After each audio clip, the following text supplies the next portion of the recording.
All right. Well, thanks everybody for coming. This session is a very meta session.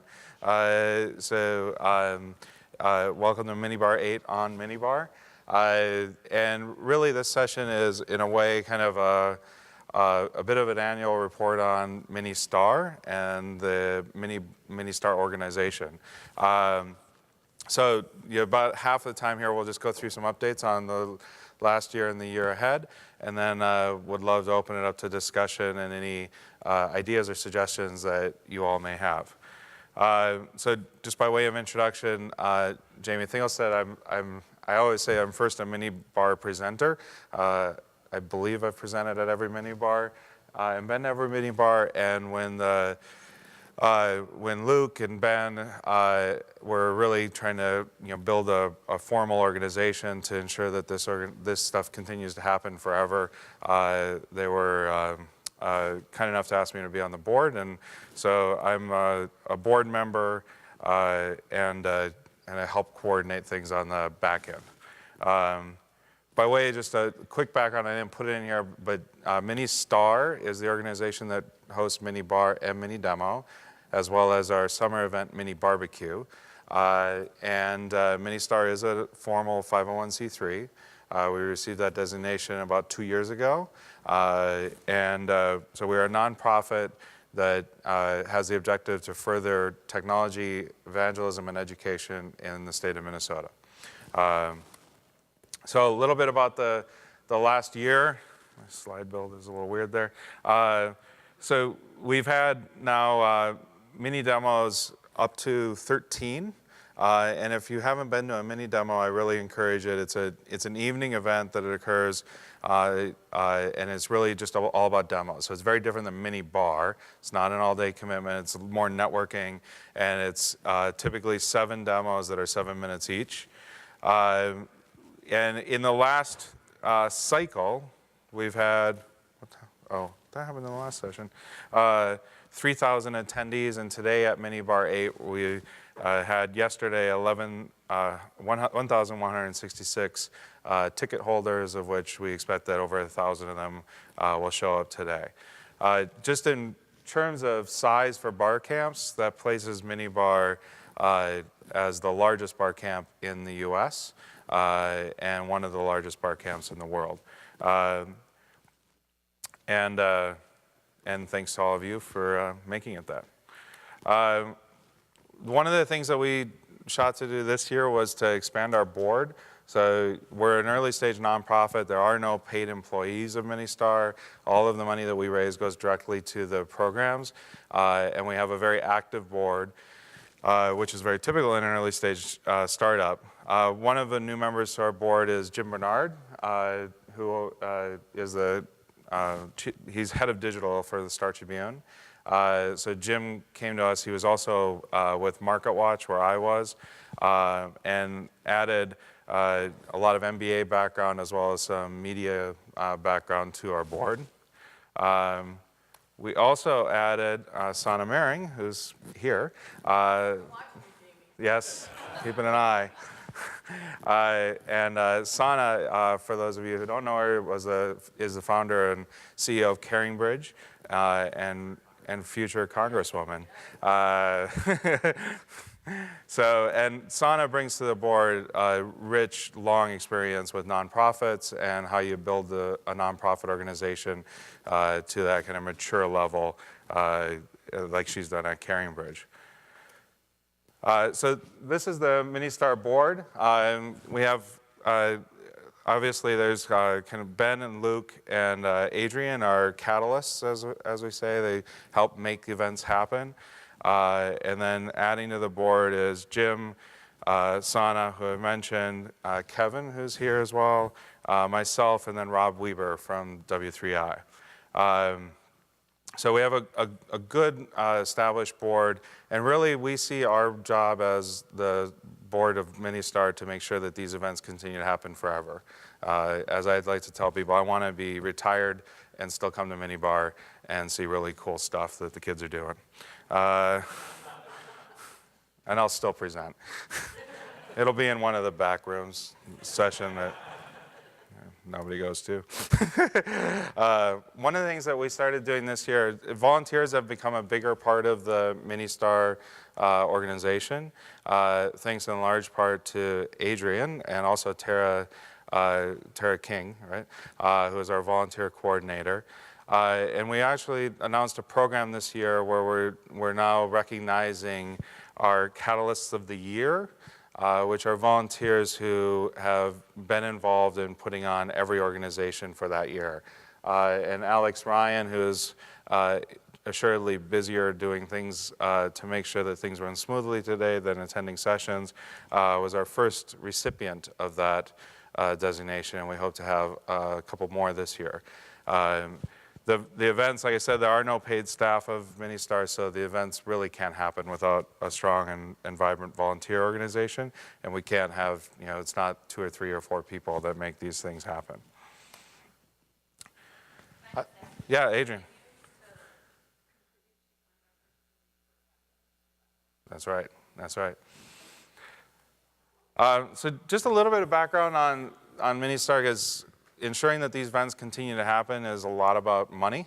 And so a mini demo, the last mini demo that we did, just to put some scale on it, that event cost around $36,000.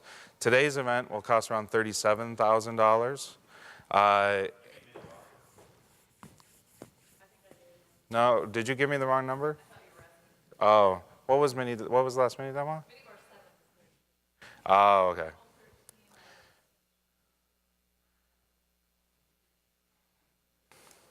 Oops, I'm not going to add that. So essentially, over the last 3 years, the events start costing more because there's more people. So a big amount of the expense is things like T-shirts and feeding everybody delicious pizza. We've learned that more expensive food does not result in happier geeks. So thankfully, pizza is a cheaper food option, but it still adds up.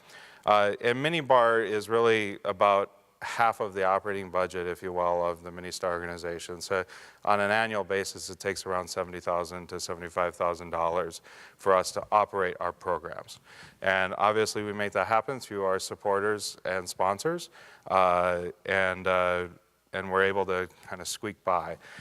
As we work to build more kind of resiliency and predictability in the organization, one of the things that we as a board and the fundraising committee of the board are working on is to build a 1-year reserve.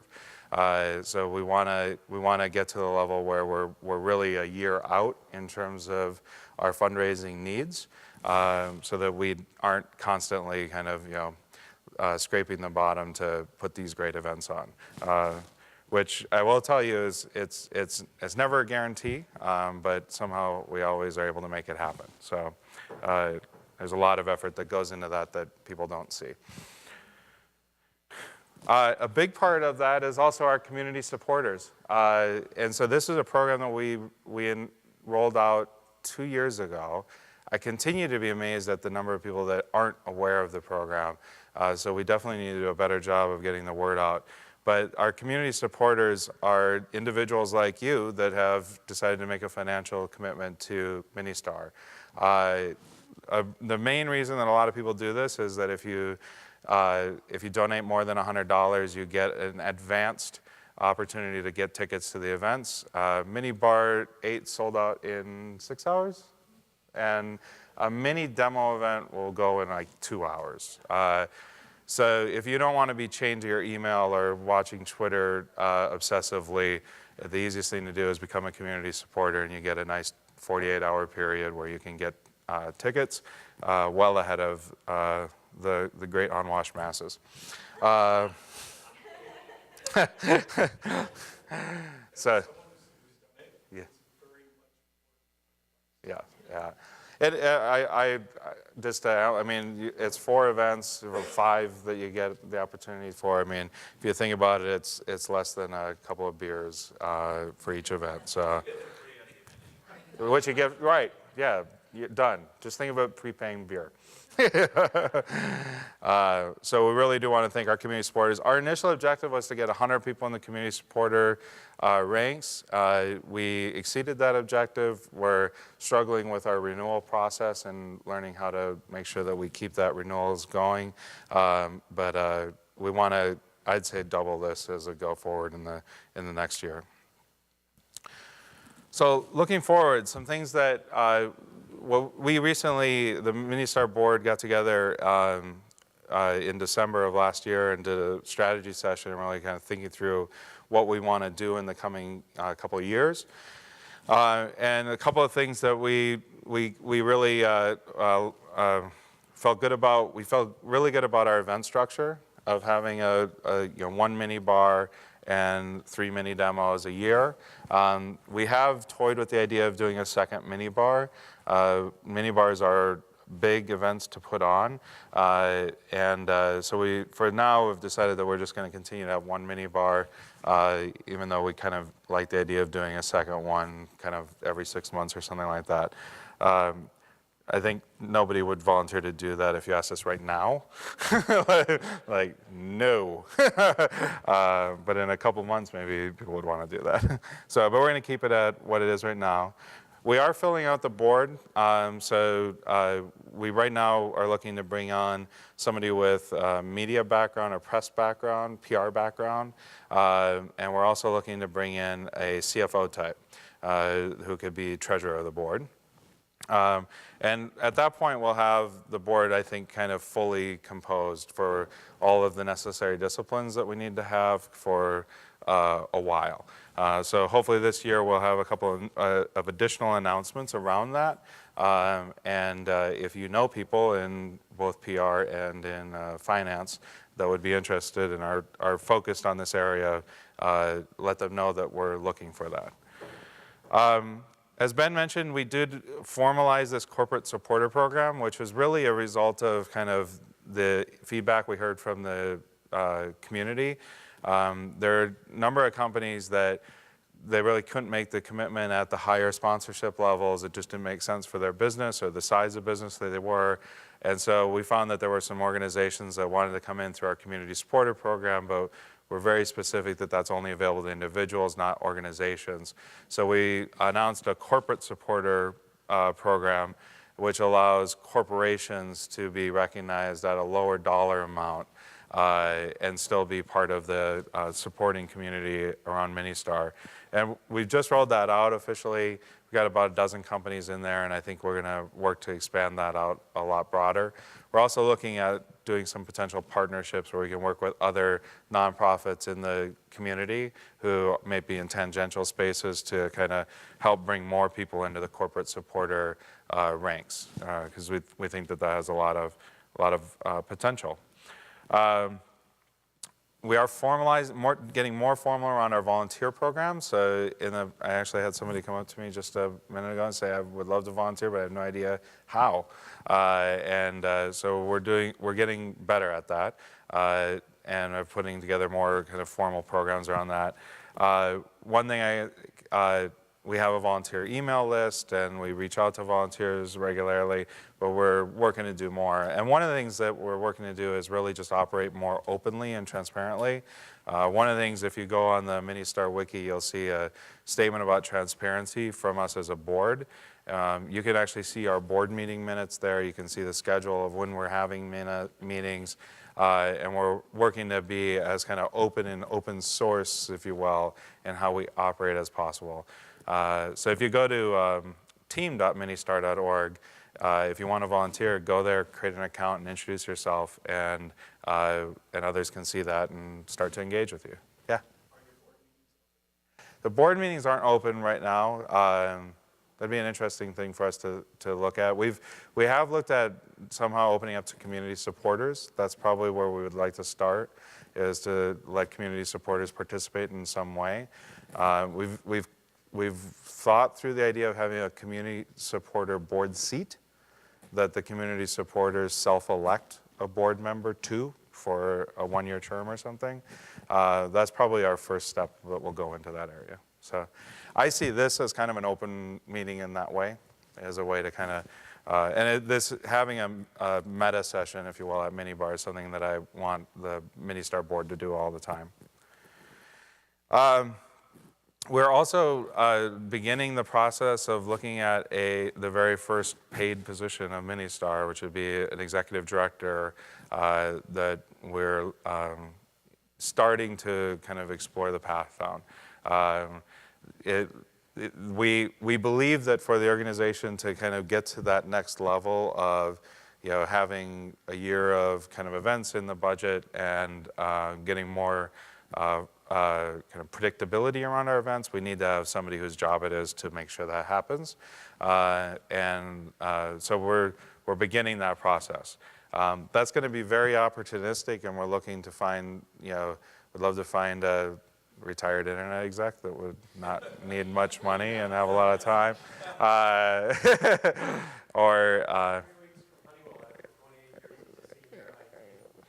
There you go. So, yeah, no, small. So no, it's interesting. It's kind of a crossing a chasm opportunity for us because we look at it as this being the next step in our evolution to do bigger and better things. But it's not an easy step or an obvious step, so we're being careful on that. But that is something that you'll start to hear us talking about more in the coming months on our blog and in other places. And one of the other things that we really want to focus on, and I hope you see it today in the sessions, is that we don't want to lose our geek. I mean that kind of in the best way. We had some feedback from previous events that the sessions were maybe a little too beginner. There weren't enough kind of hardcore sessions that went into deep technology topics. And so one of the things that we want to do, and it's one of the reasons why this year you see an opportunity to select a basic or beginner or intermediate or advanced for session types. And we really want to make sure that people who are seeking to go very deep in the technology or very deep in whatever domain they're looking at have that opportunity. And so that's something that we as kind of the catalyst of MinneStar or MinneBar have kind of reached out to the community and said, like, hey, how about doing, and some folks in this room got that from me, how about doing an advanced session on something? And so that's another thing that we're working to preserve. So those are the updates, and I'd love to hear and actually Luke and Adrian's here in the room, if you have anything to share, feel free, but I'd love to hear any feedback or comments that you all have. And again, thank you for coming. So any questions, comments? Yeah. One. Oh. So I've been coming Yeah. here for a while. Yeah. A couple times. I hate how haphazard it is to get the ball rolling. That's why I kind of poked yesterday. What's up with the sessions? It's kind of weird that the tickets go on sale in essence the week before. Sessions pop up. Right. You don't get the schedule of the day until the night. Right. Or yesterday was actually whatever, it was about 1:30. Right. Which compared to previous years is awesome. Right. What can be done to do a better job of that? And unless you know the magic secret sauce of being on this mailing list at the right time, Right. to receive the announcement, you're not getting a ticket. Right. Right. Yeah. Well, one answer to that is community supporter stuff. Yeah, that was me. Right. In general. Trying to get people engaged Yeah. and try to get some excitement. It's hard to have excitement when it's haphazard. Well, we really struggle. I mean, this is actually so there's two parts that I see to your question. One is like preparedness and getting information out ahead of time. That's something that I think we strive to do better, but we do our best. I'd love for us to be a week earlier on a lot of that stuff so that there's more visibility. Even to say like, hey, on this day at this time, tickets will go on available. They're not now, but they will be at this time. And so we're working to do more there. The other part around kind of equal access, if you will, is something that we struggle with as a board. because we also, part of the reason why there's always so many new people is that that's who got tickets that year. And so, you know, we worry about, well, who didn't get to come, who would have loved to have come, just because they weren't at their computer at 2 p.m. on this day. And so we've thought about, you know, and other events have the same problem. Ignite has this problem. You know, for those of you that tried to go to Ignite, it's sold out in like 5 minutes every single time, and they release 3 waves of tickets. We've talked about doing things like requiring people to put a deposit on a ticket. Like you put a $10 deposit, and then you get it back. Yeah. We've really, we've talked at length about actually selling the tickets to the event, even for like just anything above $0. And for now, we've decided to keep on with what we're with free and just anybody. If we could charge $10. Yeah. It costs us $2.50. The processing fee and. But just let them have the money and just add that to the kitty. No, but we want this event to be free. Yeah, there's a. But you did 1,166 tickets. You brought 1,000 people who are going to show up. That's 166 tickets. Yeah. People who couldn't get tickets. Right. One person in the room for sure, sitting over here, was on the waiting list. Mm-hmm. Yeah. You know, how many other people miss out on tickets because? It really burns me that people don't show up. Well, one of the things I will say that I think we did a better job for this event than we have with others is actually managing the waiting list. Because in previous years, you're kind of out of luck, right? So I don't know. We're continuing to think about it. That's the best I can give you, and we're open to input. I'd love to do almost a dead man switch on tickets, like, you know, like, hey, you have to reply every day. Narrowing the focus. And like you said, you talked about having, you know, 2 meetings. Multiple events, yeah. You know, what about one every 9 months? But maybe limit the focus so that, oh, I think this one, Right. not that one. Because, Yeah. I mean, you're so broad, Yeah. you appeal to everybody. Well, Capacity, right? and that's actually, you know, on the wiki, you can go back and see the sessions for every MinneBar that's ever happened, and soon this one. And one of the things you'll note is that around MinneBar 4, there's a very large expansion of focus.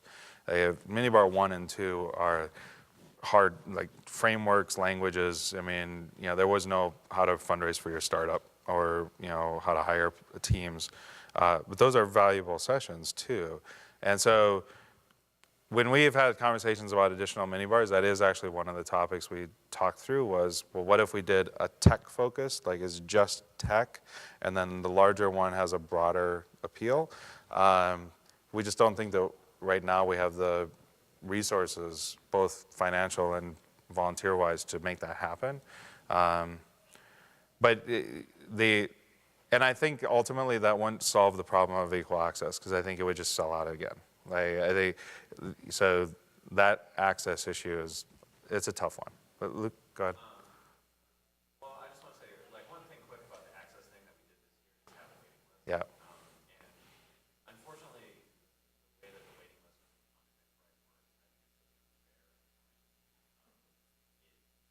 it's not a queue. Like, the way I would write it, if I could, is that someone cancels their ticket, the first person. Yeah, FIFO, yeah. And if they can't come, they have to cancel. But the way the waiting list works on Eventbrite is it sends them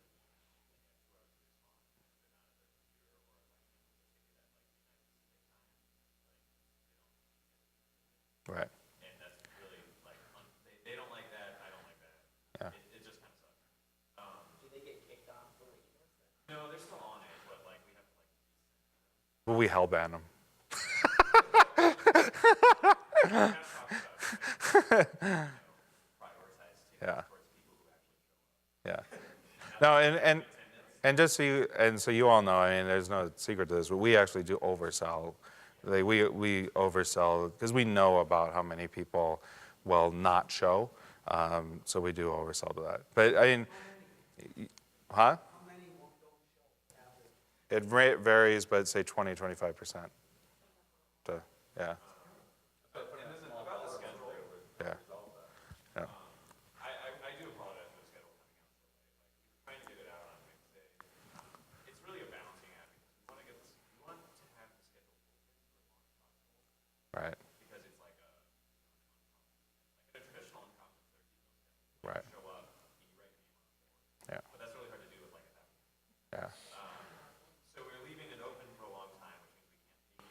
Right. And then I have to like email everybody and get cancellation on Thursday, and Well, and this year, I mean, no, not an excuse, but you know, Rails caused us to have to rewrite a bunch of stuff that took a lot of time, and so, but yeah, but yeah, but I mean, so it's not really an excuse, but it like, I mean, it is frustrating that and stuff's not out there. Like, I would like this, you know, the schedule to be out. yeah, and I think I think will get better, particularly as we get more volunteers to help.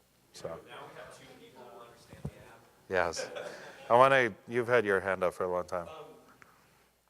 One of the things that I would say is getting the word out. Okay, there's 1,000 people that show up here. I'm in a rather geeky, techie community, and I'm still explaining what this is. Yeah. You know, a lot of people don't know things going on. A lot of people don't know that it's free. You sell out as quick as you do. It would go into nanoseconds. More Minnesota actually knew what was going on here. All right. And to that point, I'm like thinking, how big are you expecting yourselves to grow? That's a good question. One of the things that we very early on decided is that we're not an organization that puts on events because of a commercial drive. So like, you know, yeah. So our point is like, even if let's say there were dollars from some sponsors to do another event, that's not going to be our determination that we're going to do another event. And we as Luke alluded to, the very first MinneBar was a whiteboard, right? There were, I think, 6 rooms and 7 slots, and I remember coming and writing, I'll do 1 o'clock in this room on this topic. And it's a lot different feel now, mostly for the better. And we worry, you know, if you put 5,000 or 3,000 people in this, I think it becomes a lot, again, a different thing. So it has to be a lot more organized, less ad hoc, and there may be demand for that. I'm not sure that MinneStar is ready right now to quell that demand. That's something that is actually something that I think over the course of the next couple of years, bring in an executive director, start to get more of a formal organization put in place. We may at that point be able to do something along those lines, or even split MinneBar into multiple, you know, interest group focused events. That's something that we would definitely think about. But right now, we feel like we're kind of at maximum capacity people-wise to maintain the feel. And that has downsides in that not everybody who wants to be here can be here. But you know, we struggle with that. So, yeah. I got 3 things, 2 of them are pretty close. First, as far as who's here and stuff, I'll go back to the Godfather of the Unconference, who I think said whoever's supposed to be here today is here. That's kind of 50-50, I know, but it's kind of my background. And a suggestion for a future, for you folks to discuss for a future MinneBar focus, would be strictly open source. Yeah. So MinneBar open source, I don't know if you know, but the Phosphor G North America conference is going to be here in a month or so. And that's free and open source software for GIS. It's gigantic. It's $400 or something.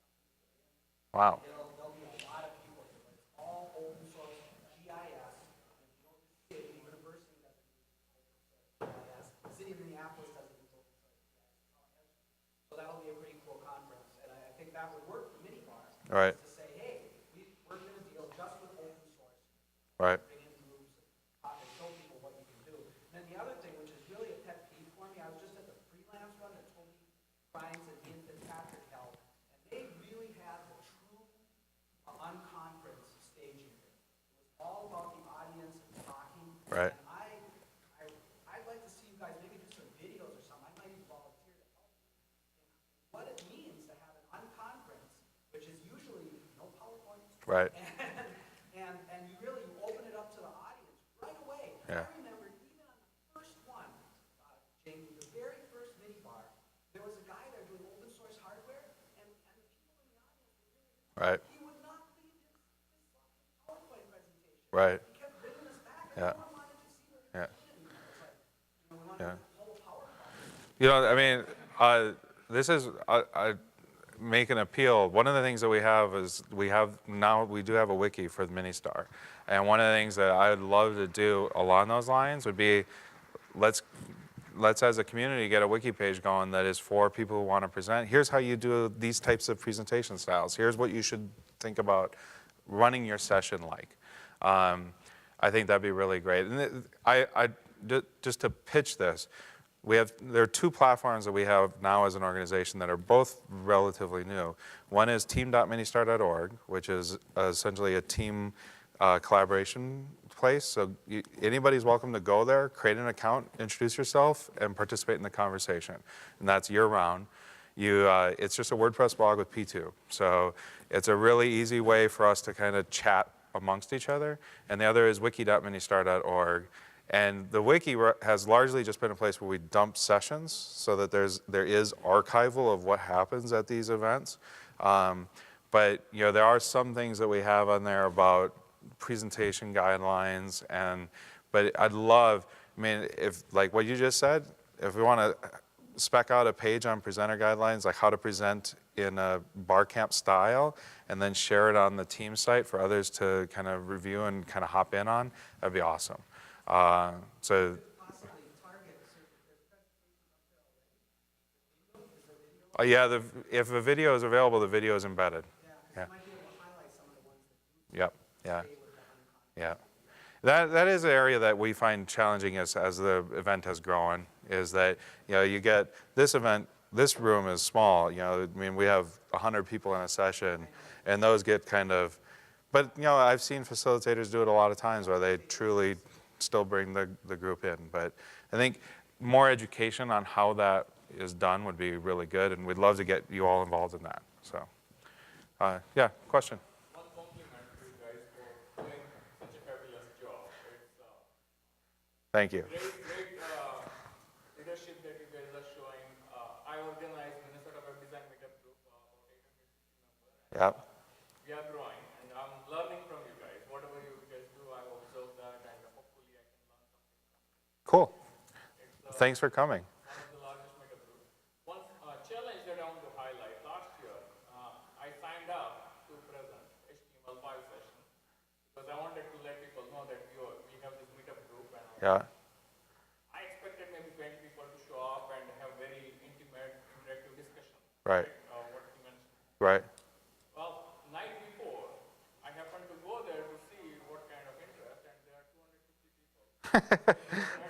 Yeah. I stayed whole night up. I stayed up whole night and put together a PowerPoint because I didn't have a choice. Right. Right? So I don't know the solution, but that might be a challenge for some of the presenters who didn't expect such a large audience, and they are. So Right. I can't have an interactive session when there are 250 people in the room. Right. Right. That was my biggest surprise factor, and that's why I kind of stayed away this year. Right. I don't know if I have time for putting together a presentation. For that many people. Yeah. I won't stay up all night. Yeah. Yeah. I mean, you know, you never know what you're gonna get. I mean, I still remember. I think it was last year, the MakerBot session. Like, it was in this room, and there were like people like literally jammed onto the walls. It was crazy. So I don't know that there's a good answer for that, but I mean, part of what we've done to both of these comments is that you'll note that we didn't have the birds of a feather rooms like 3 years ago. That's something that we've recently brought back as kind of staying true with our bar camp kind of roots. And so I don't know that it would be a good idea to not sign up for a session and plan to do an ad hoc session, but you know, if throughout the day or you have a smaller thing, that's a great way to get the word out. So solution might be that if I can, as a presenter, set a Limit. limit, more than 30 people, Right, right. that might be what to be. Yeah, yeah. That's a good idea. That's a good idea. Because if I'm not prepared for 300 people, I'm not Right. able to do justice to Right, that audience. right. And that also breaks that use your feet.